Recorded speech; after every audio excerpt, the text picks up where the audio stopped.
If you often lose your temper over small things, feel like you're constantly on edge, or get emotionally overwhelmed and angry when things don't go as planned, psychology has an explanation. It's not simply because you have a bad temper. It's likely because you've been through a lot of pain and disappointment. Over time, you've learned to use anger as a way to protect yourself. There's a psychological term called alexithymia, which describes a common personality trait, especially among our parents' generation. People with alexithymia struggle to process and express emotions in a healthy way. Their emotional reactions tend to be extreme. Even when their intentions are good, they find it difficult to have calm, constructive conversations. Their words often come out harsh and angry, and the closer the relationship, the worse their attitude may seem. Yet with strangers, they can appear calm, polite, even dependable. From a psychological perspective, this behavior often stems from how they were raised.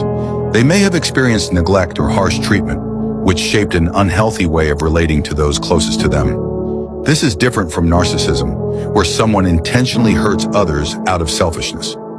With alexithymia, anger is more of an automatic response. It's not intentional, it's just the only way they know how to communicate.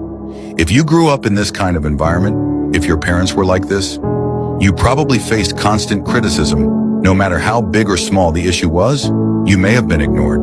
No matter how hard you tried, it was never enough to meet their high expectations. You rarely, if ever, received praise or recognition. Only indifference, disappointment, or emotional neglect. That leaves a deep wound. You feel powerless and hopeless.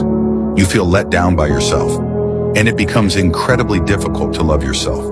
As you grow older, all those unresolved feelings, anger, resentment, sadness, start building up in your body and mind. They don't just go away.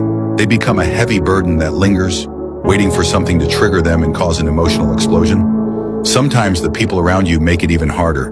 For example, if your partner has an avoidant attachment style or struggles to understand emotions, they might not respond to your needs. In conflict, they may shut down or ignore you until you get angry. Over time, you may unconsciously learn to use anger as a tool to get a response from them. To regulate your emotions, you need to turn inward and go deep. Deep down inside you is a child who still carries all that pain, fear, and unmet need. Here's how you begin to heal. First, recognize your inner child. Acknowledge the wounded part of you. Understand that your anger is a defense mechanism, protecting those old wounds. Second, soothe the pain.